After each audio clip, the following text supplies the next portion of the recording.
Bonjour, bienvenue dans ce point bourse du 21 février 2024. Alors aujourd'hui, on va parler du CAC 40, notamment les actions qui ont beaucoup bougé, avec Edenred en particulier. On va parler aussi de quelques actions américaines et de l'indice. Alors comme d'habitude, avant de commencer, je rappelle que les informations et analyses données sur cette chaîne sont données à titre indicatif et ne peuvent pas être considérées comme un conseil en investissement. L'investissement boursier est risqué et vous êtes responsable de tous les investissements que vous faites. Alors le CAC 40 qui fait un nouveau plus haut aujourd'hui encore en allant chercher les 7812.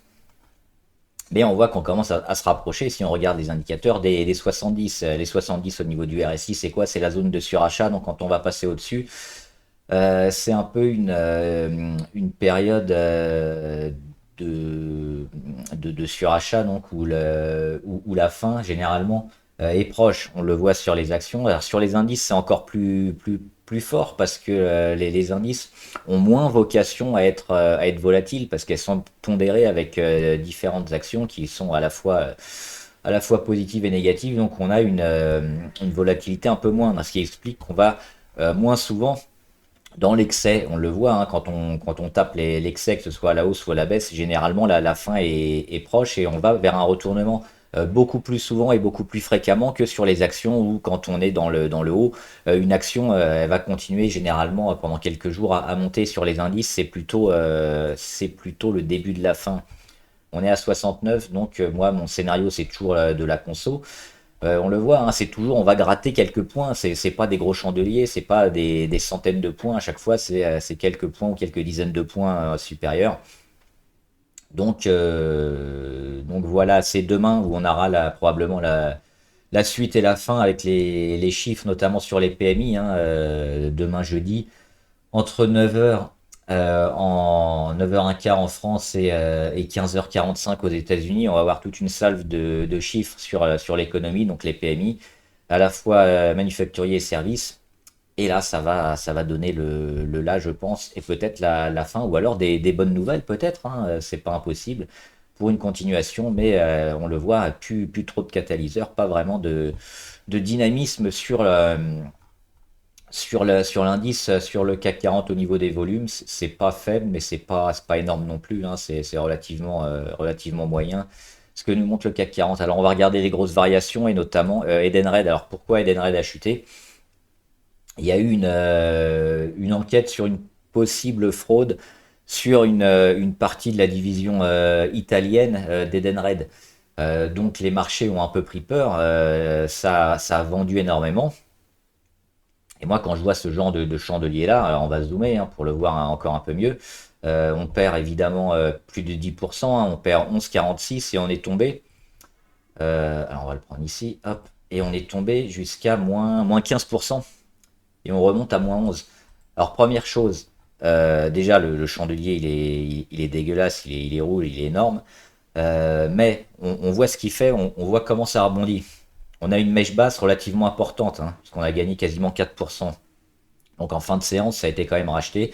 On rebondit sur une zone, ici, la zone autour des 48-49, qui avait déclenché un peu la hausse du titre. Pareil ici, 49-17, c'était au mois de mars, c'était reparti. Et puis toute cette zone-là, entre les 49 aussi, c'est une zone bien testée. Et on a rebondi là-dessus. Donc moi, quand je vois ça, je m'attends peut-être à un marché qui a surréagi, qui a paniqué et qui va revenir un peu à la moyenne. Alors même si on ne reviendra pas au niveau des 56 rapidement, on va peut-être retourner tester les 53, entre les 49 et les 53 pour un peu pondérer la panique qu'il y a eu sur Edenred. Donc moi c'est ça que je jouerais un petit rebond technique sur Edenred prochainement. D'ailleurs j'ai joué un rebond technique avec une petite position. Et enfin Carrefour. Carrefour plus quasiment 5%. Ils ont annoncé leurs résultats donc hier soir, plutôt favorable. Euh, on le sentait venir au niveau de la figure. Maintenant, le titre est quand même pas super bien orienté, parce si on continue à performer, on va certainement buter sur les 16,8 ces prochains jours. Et si c'est le cas, bah, Carrefour, elle est toujours un peu en deçà, si on dézoome. Il n'y a pas véritablement de gros signal. Alors à part aller jouer, si on voulait jouer les résultats ces derniers jours, On est toujours dans cette zone-là, hein, entre les 15-17, où il y a pas grand-chose. Alors, il y a Walmart qui marche bien aussi aux États-Unis, mais même si les résultats ont été plutôt achetés, ça a été vendu ensuite les jours suivants. Euh, Moi, je vois pas véritablement de grosses zones, de grosses tendances qui se dégagent pour l'instant sur Carrefour. On a évité le pire avec les résultats, mais on est toujours un peu dans la construction. Donc, pour l'instant, on observe, mais il y a pour moi pas trop de tendances qui se dégagent sur Carrefour. Et puis, on va voir quelques valeurs américaines qui sont intéressantes, avec notamment Adobe.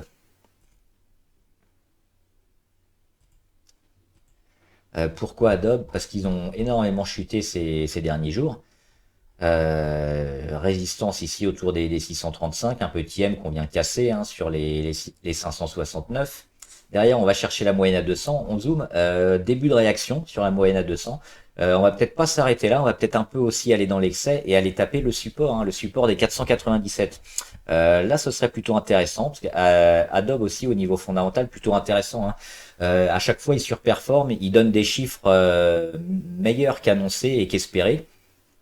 Donc c'est plutôt favorable. Les chiffres aussi, les prochains qui vont tomber le 14 mars, sont aussi plus importants que le dernier trimestre. On verra ce que ça va donner, mais moi je suis plutôt favorable sur Adobe. Donc c'est plutôt une boîte aussi intéressante qui fait de l'argent, bien pas implémenté, bien ancré, hein, sur le secteur, et qui fait partie quand même des gros et des leaders dans son domaine. Donc je pense que cette grosse correction, elle mérite d'être achetée. Donc à voir ce que ça va faire ces prochains jours. Peut-être un retour ici sur les 500, mais il y aura certainement aussi quelque chose à faire, je pense, pour Adobe, donc à acheter pour viser les 600 assez prochainement. Donc à voir si on revient sur les 497. Sinon, dès ces prochains jours, ça peut être intéressant. Netflix sont un peu en surchauffe pour moi. Alors on le voit, hein. La stratégie des comptes et des mots de passe qui sont plus partagés a apporté ses fruits. On a eu beaucoup d'abonnés, on a eu la pub aussi qui est venue sur Netflix. Il y a eu des partenariats avec le Catch. Il y a eu plein de choses. C'est plutôt très favorable, ça marche bien. Ça marche très bien même, parce qu'on continue de progresser, hein. On multiplie le cours. Alors on va regarder au plus bas, au mois de juin 2022. Et début d'année 2024, on fait 230%. Bon, c'est monumental, mais on le voit, hein, c'est un gros canal aussi entre l'oblique verte ici et l'oblique rouge ici. Dès qu'on en sort, on est pour moi un peu en zone de surchauffe, et ça mérite un peu de consolidation à court terme. Donc là, c'est encore le cas. On le voit qu'on en est sorti. On va encore zoomer. Les Bollinger sont en train de bien se rapprocher, hein, parce que là, il y a quasiment plus d'écart. Elles étaient énormes. Il y a presque plus rien. On est un peu au niveau MACD. Le RSI, pareil, on était sur achat, on est revenu en territoire un peu plus normal à 62.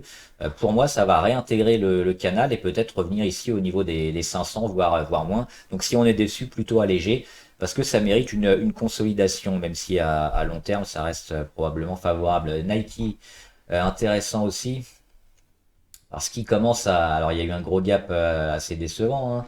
Mais on voit que ça réagit. On a des supports ici autour des 93-95. On a même un support intermédiaire un peu plus haut, hein, hop, sur les 98. Et cette oblique-là qu'il faudrait éventuellement casser. Si on tient les 98 et qu'on commence à casser ici, il est où mon stylo? Il est là.